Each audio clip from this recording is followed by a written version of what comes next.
नमस्कारः प्रियाणि मित्राणि।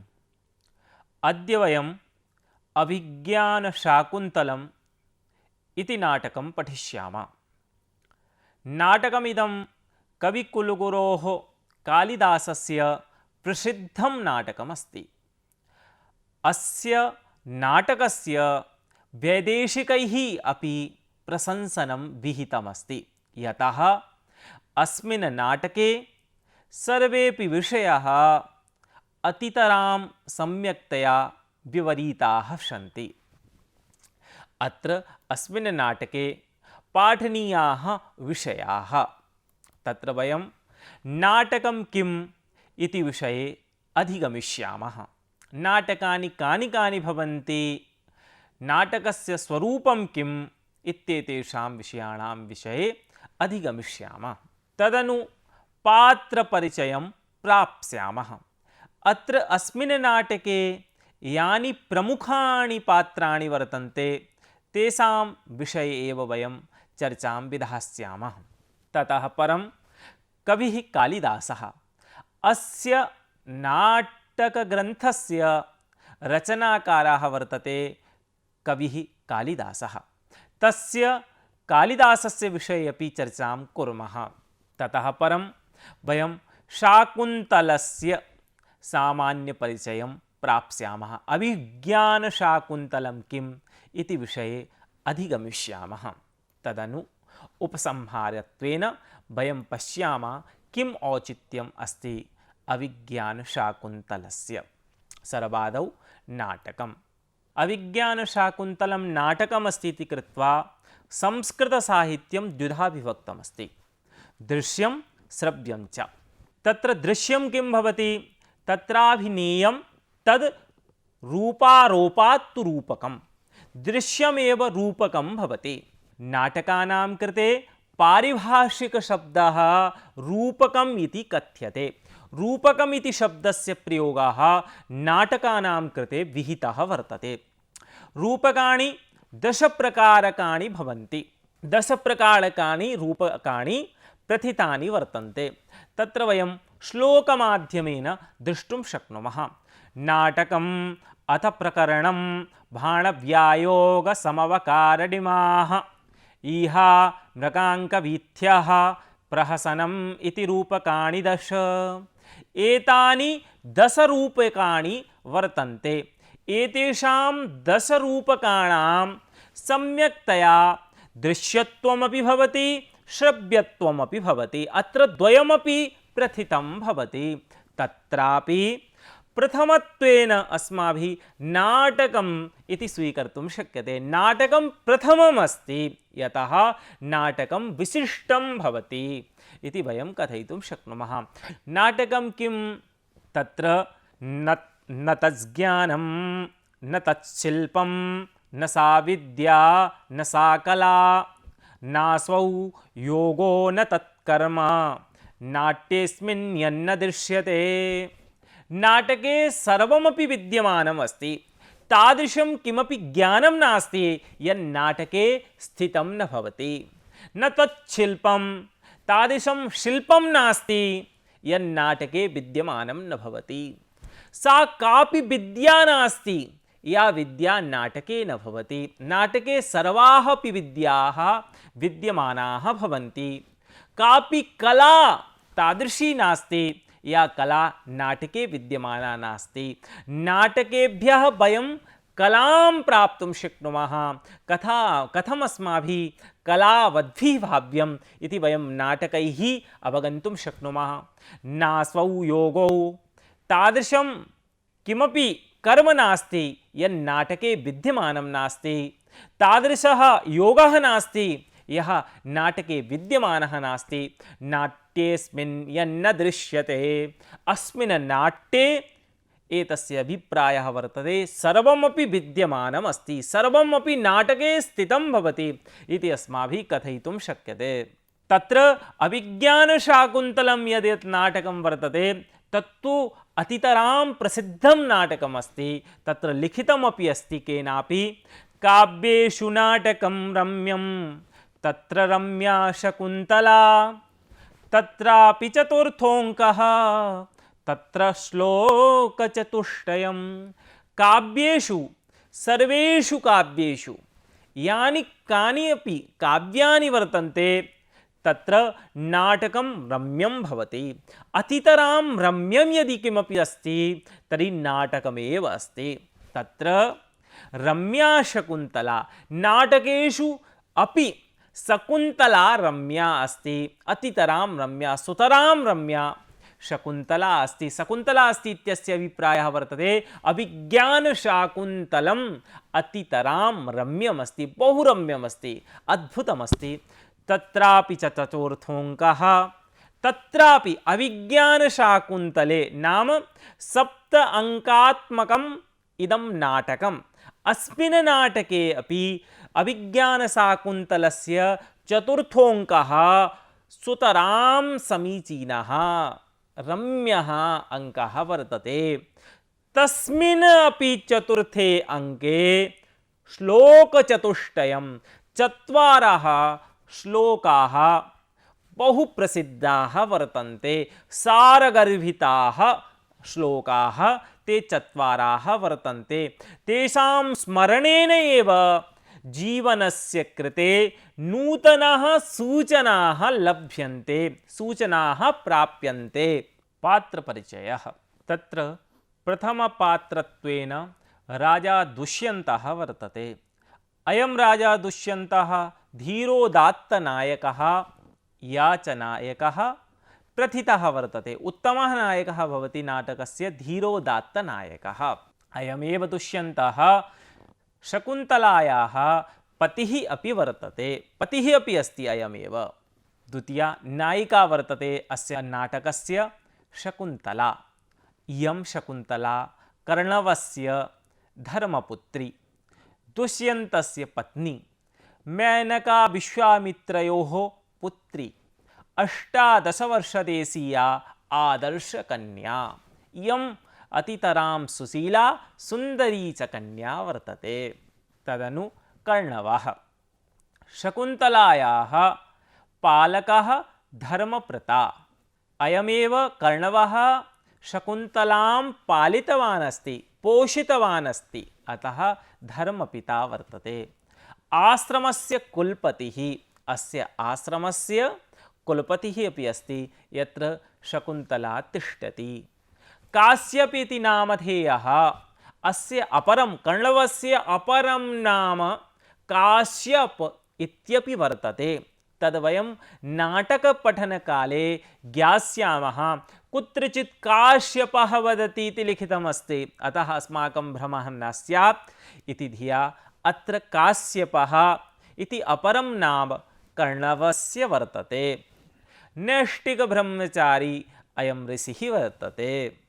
एतानि एव पात्राणि अस्माभिः प्रामुख्येन गृहीतानि। अन्यानि बहूनि पात्राणि अस्मिन् नाटके वर्तन्ते, तेषाम् अस्माभिः नामग्रहणं न क्रियते। तत्तत् स्थाने प्रसङ्गानुगुणं वयं ज्ञास्यामः। महिलापात्राणि अपि सन्ति अत्र, पुनश्च पुरुषपात्राणि अपि बहूनि सन्ति। तेषां सर्वेषामपि परिचयः अत्र न प्रदीयते। प्रामुख्येन 3 पात्राणां परिचयः विहितः। अस्य अभिज्ञानशाकुन्तलनाटकस्य रचयिता वर्तते कालिदासः। कालिदासस्य अपि सामान्यपरिचयः अपेक्षितः भवति, यतः कविपरिचयः तु अतितराम् अपेक्षितः भवत्येव। कः अस्य नाटकस्य रचनाम् अकरोत् इति, तत्र कालिदासः संस्कृतसाहित्यस्य सर्वश्रेष्ठः कविः वर्तते। लिखितमपि अस्ति, पुरा कवीनां गणनाप्रसङ्गे कनिष्ठिकाधिष्ठितकालिदासः। पुरा कवीनां यदा गणना क्रियते, नामानि गृहीतव्यानि भवन्ति, तदा सर्वादौ कालिदासः कनिष्ठिकायाः उङ्गल्याः उपरि आरूढः भवति। कनिष्ठिकाधिष्ठितकालिदासः। तस्य शैली परिष्कृता, शुद्धा, प्रसादगुणयुक्ता च वर्तते। अत्यन्तं समीचीना शैली कालिदासस्य वर्तते। तत्र वैदर्भीरीतिः कालिदासेन स्वीकृता वर्तते। का भवति वैदर्भीरीतिः इति पश्यामः। माधुर्यव्यञ्जकैः वर्णैः रचना ललितात्मिका, आवृत्तिः अल्पवृत्तिः वा वैदर्भीरीतिरिष्यते। अत्र कीदृशानां वर्णानां प्रयोगः वर्तते तर्हि माधुर्यव्यञ्जकैः वर्णैः। तत्र अस्याः रीतेः प्रयोगः भवति। रचना ललितात्मिका, वर्णानि ललितानि भवन्ति, रचना ललितरूपात्मिका भवति, समासानां प्रयोगः न भवति। यदि अस्ति समासः तर्हि अल्पमात्रायां समासः भवति। तादृशी रीतिः अस्य कालिदासस्य वर्तते। कालिदासः यः कवि वर्तते सः उपमायाः प्रयोगे अतितरां प्रसिद्धः वर्तते। उपमायाः यथा प्रयोगाः कालिदासेन क्रियन्ते तथा प्रयोगाः केनापि कविना न क्रियन्ते। प्रसिद्धिः अपि वर्तते उपमा कालिदासस्य इति। अन्यच्च कालिदासः केवलम् उपमायामेव प्रसिद्धः नास्ति, अर्थान्तरन्यासे अपि सः विशिष्यते। विशिष्टः कविः वर्तते। अर्थान्तरन्यासप्रयोगमपि सम्यक्तया कालिदासः विदधाति। एकम् अपरं विषयं कालिदासस्य विषये वयं वदामः। कालिदासेन अनेके ग्रन्थाः लिखिताः, किन्तु अयं कुत्रत्याः, कुतः वर्तते एषः, कुत्रत्याः, कुत्र एतस्य जन्म जातम् इति अद्यापि संशयात्मकं वर्तते। निर्णयः नास्ति इति अस्माभिः कथयितुं शक्यते। पुनश्च अस्य कालविषये अपि निर्णयः न जातः, किन्तु प्रमाणैः एवं सिद्ध्यति यत् प्रथमशताब्द्यां कालिदासः समुत्पन्नः इति। प्रथमशताब्द्याः वर्तते अयम्। अभिज्ञानशाकुन्तलस्य सामान्यपरिचयः। अभिज्ञानशाकुन्तलस्य नामद्वयं प्रसिद्धमस्ति। एकं नाम अस्ति अभिज्ञानशाकुन्तलम् इति, द्वितीयं नाम अस्ति अभिज्ञानशकुन्तलम् इति। अनयोः द्वयोः नाम्नोः मध्ये प्रथमं नाम एव प्रसिद्धमस्ति। तत्र अभिज्ञानशाकुन्तलम् इत्यस्य व्युत्पत्त्यर्थं वयम् अवगच्छामः। अभिज्ञायते अनेन इति अभिज्ञानम् अङ्गुलीयकम्। येन माध्यमेन दुष्यन्तः शकुन्तलाम् अवगच्छति, तत् अङ्गुलीयकम् अभिज्ञानमस्ति। यतः दुर्वासा ऋषेः शापः भवति यं स्मरन्ती अस्ति सः स्मारितोऽपि सन् भवतीं न स्मरिष्यति। अतः भवती किमपि अङ्गुलीयकं दर्शयिष्यति, किमपि चिह्नं, किमपि अभिज्ञानं दर्शयिष्यति, तदा एव भवत्या अवगमः भवितुमर्हति। यदा प्रार्थना कृता ऋषे तदा ज्ञातमासीत्। अतः अभिज्ञानं परितः एव इयं कथा भ्रमति। शकुन्तलाम् अधिकृत्य कृतं नाटकं शाकुन्तलं नाम। अस्मिन् नाटके सर्वत्रापि शकुन्तला परिव्याप्ता वर्तते। अभिज्ञानप्रधानं शाकुन्तलम्, अभिज्ञानशाकुन्तलम्। अस्मिन् नाटके अभिज्ञानं प्रसिद्धमस्ति, नाम अभिज्ञानं नाम अङ्गुलीयकं, येन माध्यमेन शकुन्तला ज्ञातुं शक्यते, तत् प्रसिद्धमस्ति। अतः नाटकमिदम् अभिज्ञानशाकुन्तलम् इति नाटकम् अस्ति। नाम अङ्गुलीयकेन एव दुष्यन्तः शकुन्तलां परिचिनोति यदा अंगुलीयकं न प्राप्तं तदा पर्यन्तं दुष्यन्तः शकुन्तलाम् अवगन्तुम् अशक्तः अभूत् शापकारणेन। अभिज्ञानशाकुन्तलस्य स्रोतः। कुतः अभिज्ञानशाकुन्तलं समुत्पन्नम् इति विषये वयं चर्चयामः। एतत् अभिज्ञानशाकुन्तलं यन्नाटकं वर्तते तस्य नाटकस्य स्रोतः वर्तते महाभारतं।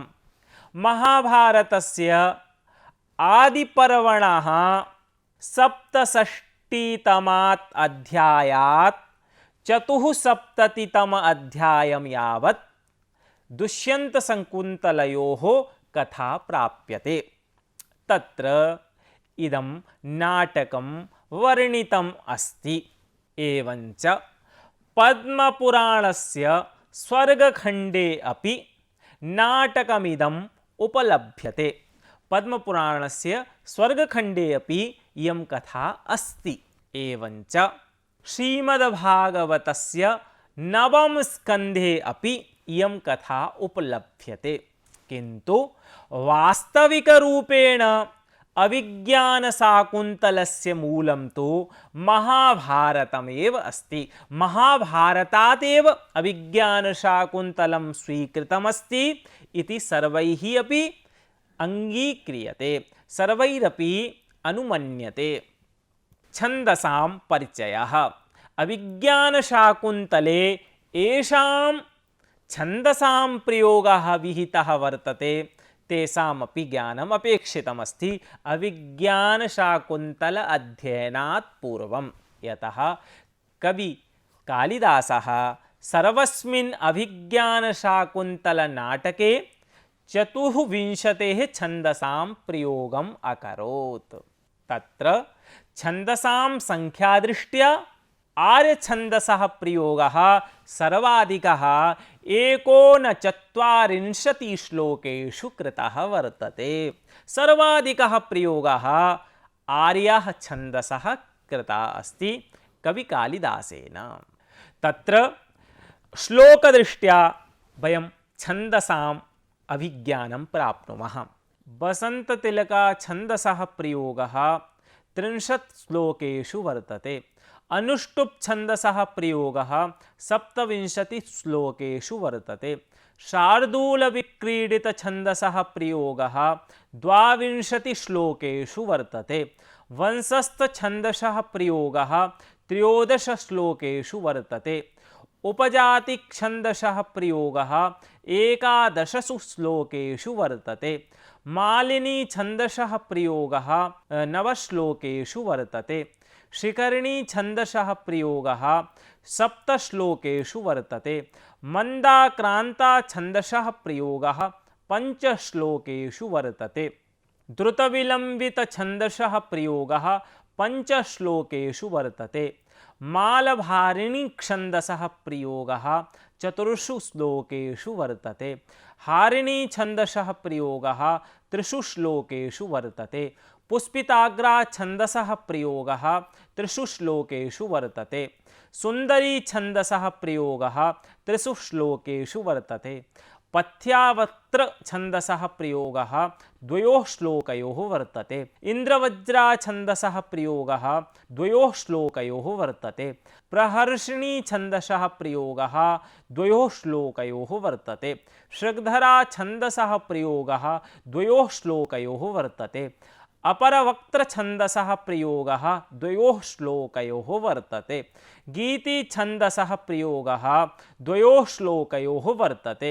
त्रिष्टुप् छन्दसः प्रयोगः एकस्मिन्नेव श्लोके वर्तते। शालिनी छन्दसः प्रयोगः एकस्मिन्नेव श्लोके वर्तते। रथोद्धता छन्दसः प्रयोगः एकस्मिन्नेव श्लोके वर्तते। रुचिरा छन्दसः प्रयोगः एकस्मिन्नेव श्लोके वर्तते। एवं कृत्वा विभिन्नेषु श्लोकेषु भिन्नानां छन्दसां प्रयोगः कविकालिदासेन कृतः वर्तते। अग्रे अलङ्काराणामपि बहूनां प्रयोगः कविना कृता अस्ति। तत्र कालिदासकृतिषु प्रचलित अलङ्काराणां प्रयोगः दृश्यते। तत्र प्रायेण 37 अलङ्काराणां प्रयोगः वरीवर्ति। प्रायेण 37। बाहुल्येन तु उपमालङ्कारः अर्थान्तरश्च अलङ्कारः दृश्यते। बाहुल्येन नाम बहुधा उपमालङ्कारः तत्र अनुसृतः वर्तते, एवञ्च अर्थान्तरन्यासः अलङ्कारः इति अलङ्कारः तत्र दृश्यते।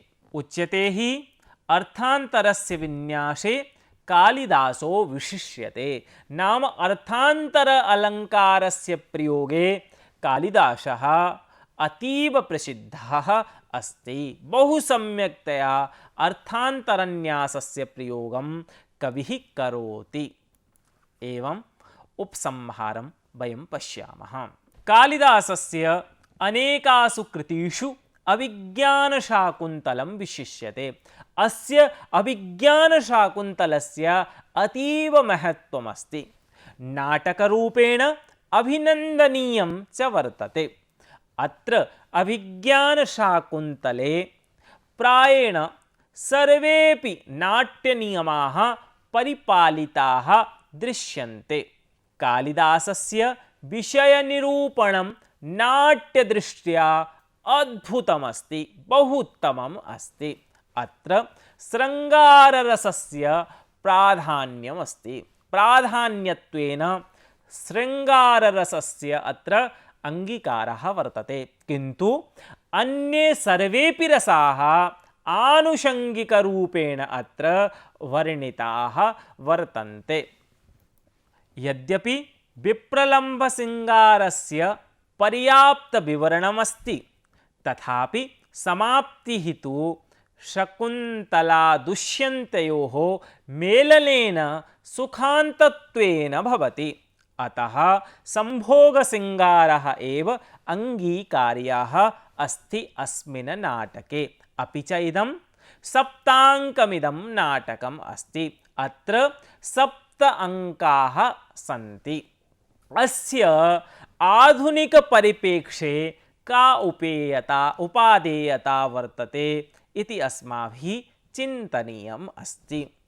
नाटकमाध्यमेन रोचकदृष्ट्या एकस्य नाटकस्य दर्शनेन छात्राणां मनस्सु नाटकस्थभावाः स्थिताः भवन्ति। नाटकं कोऽपि पश्यति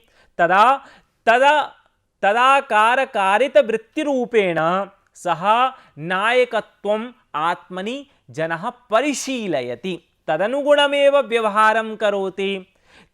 ते भावाः नाम नायकभावाः, ऋषेभावाः सर्वेपि जने उपस्थिताः भवन्ति। सहृदयः यः जनः भवति सः पूर्णरूपेण नाटकस्य आनन्दं स्वीकर्तुं शक्नोति। अतः अस्माभिः कथयितुं शक्यते अस्य अभिज्ञानशाकुन्तलनाटकस्य अस्ति आवश्यकता। किमर्थमिदं नाटकं विरचितम् इत्यपि विषयः अस्मिन् प्रसङ्गे अस्माभिः चिन्तनीयः। कमपि वयं कांश्चन विषयान् द्योतयितुम् इच्छामः, तदा सामान्यत्वेन वयं तं बोधयितुं न शक्नुमः। किन्तु यदा वयं दर्शयित्वा किमपि प्रदर्शयामः तदा तस्य अवगमः बहु शीघ्रं भवति, सः शीघ्रं विषयान् अवगच्छति। अतः वयं कथयितुं शक्नुमः एतस्य नाटकस्य अपि आवश्यकता वर्तते। यतः एतन्नाटकं यदि न स्यात् तर्हि तदङ्गत्वेन जनः व्यवहारमपि कर्तुं न शक्नुयात्। अत्र बहवः व्यावहारिकविषयाः वर्णिताः वर्तन्ते। आधुनिकपरिप्रेक्ष्ये अस्माकं व्यवहारे न्यूनता परिशील्यमाना वर्तते। यदि छात्राः, यदि कोऽपि जनः एतानि नाटकानि परिशीलयति, पठति, तर्हि समाजे कथं व्यवहारः करणीयः, अस्माभिः समाजे कथं व्यवहरणीयम् अस्ति इत्येतान् सर्वान् विषयान् सः अवगन्तुं शक्नोति। सः तदनुगुणं समाजानुगुणं व्यवहारं कर्तुं शक्नोति। अत्र नाटकेऽस्मिन् कण्वः वर्णनं करोति, वयं वने वासं कुर्मः किन्तु सामाजिकानां व्यवहारः कथं स्यात् इत्यपि वयं जानीमः। समाजे अस्माभिः कथं व्यवहारः आचरणीयः एतस्य अपि अस्माकं ज्ञानम् अस्ति इति कण्वः वदति। तर्हि एतस्य अभिप्रायः वर्तते, नाटकमाध्यमेन वयं सामाजिकव्यवहारान् अपि अवगन्तुं शक्नुमः। समाजे अस्माभिः कथं व्यवहारः करणीयः, मात्रा से कथं व्यवहरणीयं, पत्न्या से कथं व्यवहरणीयं, पुत्रेण से कथं व्यवहारः कार्यः, मित्रैः से कथं व्यवहरणीयम् इत्येतान् सर्वानपि विषयान् वयं नाटकमाध्यमेन सुसम्यक्तया अवगन्तुं शक्नुमः। अस्माभिः अग्रे अस्माकं जीवनं नेतुं सामाजिकव्यवहारकरणपुरस्सरम् एतत्सर्वम् अस्माभिः अवगन्तुं शक्यते। अतः वयं कथयितुं शक्नुमः, नाटकम् अतितराम् अपेक्षितं भवति। नाटकेन विना जीवनं सुचिरं सुशान्तं मलरहितं भवितुं नार्हति। अतः अस्य नाटकस्य प्रासंगिकता अपि वर्तते, अस्य नाटकस्य महत्त्वमपि अस्ति, अस्य नाटकस्य उपादेयता अपि अस्ति। अग्रिम पाठे वयम् अभिज्ञानशाकुन्तलस्य प्रथम अंकस्य विषये चर्चां विधास्यामः। प्रथम अंके के विषयाः वर्णिताः वर्तन्ते, नाट्यदृष्ट्या एव तेषां सर्वेषामपि विषयाणां पात्रपरिचयपुरस्सरं तेषां बाक्षु एव वयं विषयान् विवरिष्यामः, पठिष्यामः इत्येव उक्त्वा अत्रैव एतं पाठम् उपसंहरामि।